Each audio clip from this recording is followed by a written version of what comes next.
Pemilu 2014 diwarnai tingginya pemilih pemula dan pemilih yang belum menentukan pilihannya. Kelompok inilah yang akan menjadi penentu kemenangan parpol dalam pemilu legislatif 9 April mendatang.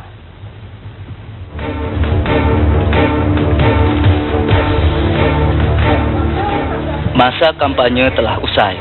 Selama hampir 2 pekan, publik mendapat tebar pesona dan janji dari partai dan calon anggota legislatif. Pertanyaannya, partai mana saja yang akan berhasil merayu rakyat untuk memilih caleg-calegnya pada tanggal 9 April 2014 nanti?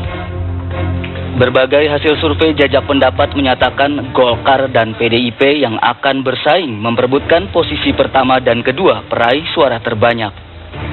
Namun itu baru kata survei. Persoalannya adalah dalam pemilu nanti jumlah pemilih pemula persentasenya cukup besar, yaitu sekitar 20 hingga 30%. Nah, kelompok ini masih belum jelas dalam menentukan parpol mana yang akan dipilih nanti. Akibatnya proyeksi pemenang pemilu menjadi tetap belum pasti. Tidak heran jika dalam 3 kali pemilu setelah era Orde Baru, pemenang dalam pemilu legislatif selalu berbeda. Lantas, siapakah parpol yang berhasil mengambil hati ribuan pemilih pemula tersebut? Kita tunggu saja Rabu pekan depan.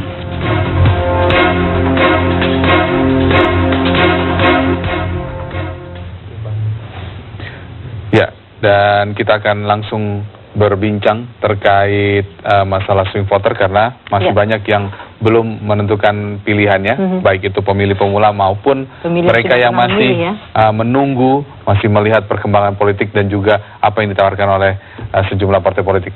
Dan di sini sudah ada bersama kita, yaitu Mas Heri Budianto dari Polkom Institute. Selamat sore, Mas Heri. Sore. Ya, Mas, kalau kita lihat prediksinya di 2014 ini, swing voter atau mereka yang belum menentukan pilihan atau boleh dikatakan pemilih mengambang, itu kurang lebih di kisaran angka berapa sih? Ya, berdasarkan survei yang kami lakukan, yang kami rilis kemarin tanggal 3 April yang lalu, itu angka yang belum menentukan pilihan itu merajai bahkan di atas angka kemenangan partai PDIP ya, mencapai 23,3, beda 0,1, artinya PDIP itu unggul atas partai-partai yang lain dengan 23,1%. Jadi artinya swing voter ini atau mereka yang belum menentukan pilihan ini tinggi dong ya? Sangat tinggi, makanya itu kalau yang belum menentukan artinya kan di atas PDIP, berarti kan pemenang dong, kan prediksi dari rilis yang kami sampaikan dari Political Communication Institute. Nah, Mas, kalau dari swing voter itu permasalahan mereka apa sih selain memang mereka masih bingung gitu, kurang sosialisasi, atau yang terpenting yang membuat mereka galau untuk memilih itu apa sih dari swing voters ini? Ada beberapa alasan saya kira ya, yang terkait dengan apa yang kami lakukan di Polkom Institute. Ketidakpercayaan mereka terhadap partai politik itu tinggi, mencapai 53,2%. Lalu kemudian kita tanyakan kembali kepada mereka yang membuat mereka tidak percaya itu apa. Salah satunya adalah kasus korupsi. Kemudian yang kedua adalah terkait dengan janji-janji. Kemudian yang ketiga asusila dan lain sebagainya. Lalu kemudian termasuk juga perilaku anggota parlemen kita yang jarang datang di rapat-rapat itu juga banyak bolos dan lain sebagainya. Itu termasuk indikator yang membuat mereka kemudian belum menentukan pilihan. Lalu termasuk juga diantaranya itu kami lanjutkan pertanyaan berikutnya, mereka percaya partai politik apabila apa? Nah, apabila ada komitmen dari partai politik untuk tidak melakukan korupsi, itu mencapai 43,7%, berarti mereka akan menentukan pilihan. Seperti itu. Jadi isu korupsi yang memang masih atau poin korupsi yang memang masih ditunggu oleh mereka ya? Ya, saya kira memang itu ya. Ini yang menjadi tantangan bagi partai politik dalam beberapa hari ke depan itu, membuat semacam komitmen yang kuat kepada publik pemilih. Karena kita tahu bahwa pemilih-pemilih ini kan rentang, ini lebih banyak pada pemilih-pemilih yang rentang umur antara 17 sampai 29 tahun, yang mencapai mereka itu jumlahnya 53 juta lebih ya. Saya kira nah ini yang penting, karena kalau ini tidak digarap artinya partai politik gagal. Nah, ini makanya keberhasilan kemenangan partai politik di 9 April yang akan datang, bagaimana kemudian mereka memanage para pemilih-pemilih yang belum menentukan pilihan, termasuk yang putus asa, termasuk juga yang bingung, yang belum menentukan pilihan itu kan karena mereka tidak mendapatkan informasi yang utuh dari caleg. Lalu juga kami temukan alasan mereka belum menentukan pilihan adalah karena tidak ada program yang jelas yang disampaikan. Lalu kemudian juga mereka, ya? Termasuk juga di dalamnya mereka mengatakan bahwa kampanye yang ditawarkan itu tidak mendapatkan sesuatu hal yang baru. Jadi dari pemilu ke pemilu yang ditawarkan partai politik itu adalah program-program yang sebenarnya itu adalah program-program yang biasa-biasa saja. Mas Heri, kalau Anda mengatakan itu adalah hasil dari survei, kita bertanya langsung di lapangan, nanti ada Ramlan, ada beberapa masyarakat di sana akan menanyakan apa yang membuat mereka bingung atau membuat mereka galau ketika pemilihan 9 April mendatang. Ramlan. Baik Sinta Ardi dan juga pemirsa, memang 3 hari lagi jelang pemilihan legislatif 2014 dan memang beberapa masyarakat ada yang sudah tercantum namanya di DPT dan ada pula yang belum. Untuk mengetahui lebih lanjut terkait dengan sosok pemimpin seperti apa yang akan mereka pilih nantinya, saya saat ini sudah berada di Taman Suropati, Jakarta Pusat, dan di sini ada beberapa anak muda yang sedang bersantai dan juga melakukan aktivitas. Coba saya akan bertanya kepada Mbak terkait dengan Mbak siapa nih saya berbicara? Sisi. Mbak Sisi sudah tercantum namanya sebagai DPT? Belum, soalnya masih di bawah umur. Oh, masih di bawah umur. Oke, maaf, coba saya akan beralih ke yang sebelah sini dengan Mbak siapa? Devara, terkait dengan DPT, apakah nama Mbak sudah tercantum dalam DPT? alhamdulillah udah. Sudah. Rencananya di tanggal 9 April akan memilih sosok pemimpin seperti apa? Pemimpin yang bertanggung jawab pastinya, dan yang pasti bisa ngerubah Indonesia jadi lebih baik, terus mau pedulilah sama rakyatnya yang ya tarafnya menengah ke bawah. Oke, terima kasih banyak atas waktunya. Silakan melanjutkan aktivitas. Dan pemirsa, saya akan coba bertanya kepada beberapa orang lagi. Pemirsa, selamat sore. Dengan Mbak siapa nih? Dengan Feni. Mbak Feni. Terkait dengan pemilu di 9 April mendatang, apakah nama Mbak sudah tercantum dalam DPT? Belum. Tapi Mbak punya KTP Jakarta? Punya. Rencananya akan memilih nggak kalau misalnya bisa? Mau sih datang bawa KTP gitu. Sosok pemimpin seperti apa yang Mbak idamkan untuk menjadi seorang pemimpin di 2014? Yang bisa bikin negara ini aman sih sebenarnya. Gimana ya? Bebas macet mah kalau itu Jakarta ya. Ya paling yang lebih berwibawa juga yang bisa mimpin negara ini deh. Terima kasih banyak atas waktunya. Saya akan bertanya kepada salah satu orang lagi sebentar ini yang sedang bermain musik. Selamat sore, dengan Mas siapa nih? Billy.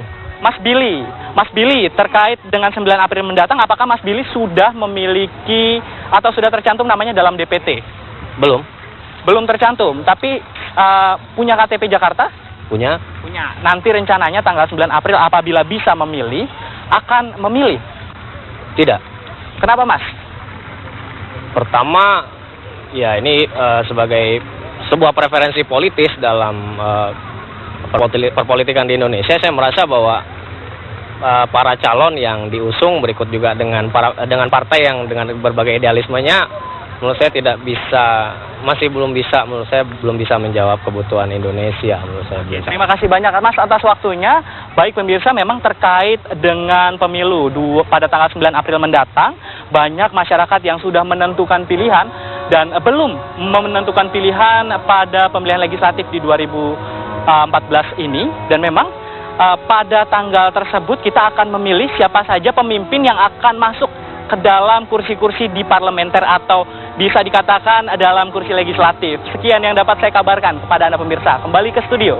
Terima kasih Ramlan melaporkan langsung dari Taman Suropati, Menteng, Jakarta Pusat.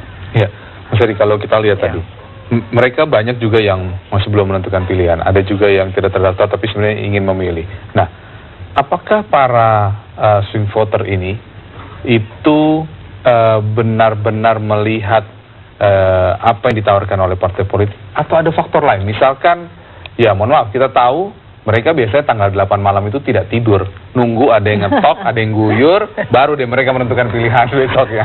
Ini yang saya katakan tadi, Mas, bahwa partai politik kita itu tidak melihat ada segmen pemilih yang sangat besar jumlahnya, mencapai 53, bahkan ada data juga kalau kita compare dengan teman-teman, 53 itu sampai 60 juta. Artinya apa? 2 kali jumlah itu dari kemenangan Partai Demokrat tahun 2009. Itu rentang umur 17 sampai 29 tahun. Ini menggarapnya berbeda. Sementara coba kita perhatikan pola-pola kampanye yang dilakukan oleh partai politik itu adalah pola-pola kampanye yang masih sangat konvensional. Ya kan? Artinya apa? Mereka kampanye di lapangan terbuka, tidak lebih dari show of force kan. Dan ini tidak masuk kepada mereka. Sementara mereka ini kan orang-orang yang termasuk tidak dalam tanda petik ya, mereka dengan politik itu perlu melakukan sebuah pendekatan. Artinya partai politik perlu membuat strategi khusus untuk melakukan pendekatan, karena mereka kan tidak pernah banyak masukan, banyak informasi terkait dengan politik. Beda ya, tentang itu kan mereka lebih hobi ke gaya hidup dan lain sebagainya, sehingga kan mestinya partai politik itu lebih kreatif, mendesain ya, termasuk juga saya kira memanfaatkan sosial media, dan itu yang kita lihat ya, kegagalan di dalam kampanye itu yang dilakukan oleh partai. Seperti Twitter mereka masih kurang ya, Mas, karena lebih banyak panggung. Persis, itu diperparah lagi dengan minimnya informasi rekam jejak tadi, ya kan? Jadi yang diterima oleh mereka adalah elit-elit partai misalnya, termasuk juga elit-elit partai di dalamnya itu adalah para politisi muda kan. Nah, artinya muda, tua sama saja. Nah, ini yang membuat mereka pada akhirnya juga merasa frustasi dengan politik itu misalnya. Tadi dengan angka yang berdasarkan survei Polkom kan mencapai 53% misalnya. Nah, ini menurut saya meyakinkan kelompok ini yang sulit. Nah, pertarungannya besok 9 April adalah bagaimana kemudian partai bisa memanfaatkan momen ini. Ya, momen ini. Memang kampanye kan sudah masa tenang. Namun saya kira ada sebuah pola gitu ya. Semua ya, termasuk kita, teman-teman media, termasuk juga kita para akademisi juga harus membangun ya trust kepada mereka bahwa partisipasi pemilih itu harus mereka lakukan. Artinya mereka harus datang ke TPS. Jangan sampai kekhawatiran kita misalnya dari misalnya data yang kita pakai data Polkom Institute ya, 23,3% itu kan bukan hanya mereka tidak percaya partai, bukan hanya mereka tidak mendapatkan informasi rekam jejak, bukan hanya mereka tidak percaya janji-janji elit, tapi juga mungkin ada beberapa di antara mereka tidak mau datang ke TPS. Apa alasannya, Mas? Ya, karena akumulasi yang begitu tinggi, tidak percaya pada partai politik, sama saja misalnya tadi mau politisi muda, mau politisi tua, mau partai baru, mau partai lama, artinya kan mereka sudah menutup diri terhadap itu semua. Ini yang menurut saya perlu ya kerja keras dalam waktu dekat. Mestinya saya kira ini semua partai-partai politik dari awal sudah bisa memprediksi seperti ini. Karena apa? Kita di beberapa lembaga survei selalu merilis, kan selalu ada angka. Berarti apa yang dilakukan oleh kampanye sekarang tidak masuk ke mereka langsung ya, Mas ya? Karena tinggi sekali jumlahnya. Justru itu, ini yang saya katakan bahwa termasuk salah satu ya kegagalan dari kampanye itu seperti itu. Karena memang yang datang coba ya, kalau model kampanye terbuka di dalam sebuah lapangan terbuka itu kan memerlukan fokus ya. Artinya para orator yang melakukan kampanye, jurkam-jurkam itu kan harus membuat situasi itu fokus agar apa yang disampaikan menjadi mengena. Tapi kenyataannya kan tidak seperti itu. Model komunikasi publik seperti itu kan sulit sekali. Berbeda. Kita nanti akan bahas soal komunikasi publik itu, bagaimana cara berkampanye yang baik, yang kemudian mengena sehingga kemudian swing voter, golput bisa ditekan. Kita akan bahas itu usai kemenangan maghrib untuk wilayah DKI Jakarta dan sekitarnya berikut ini.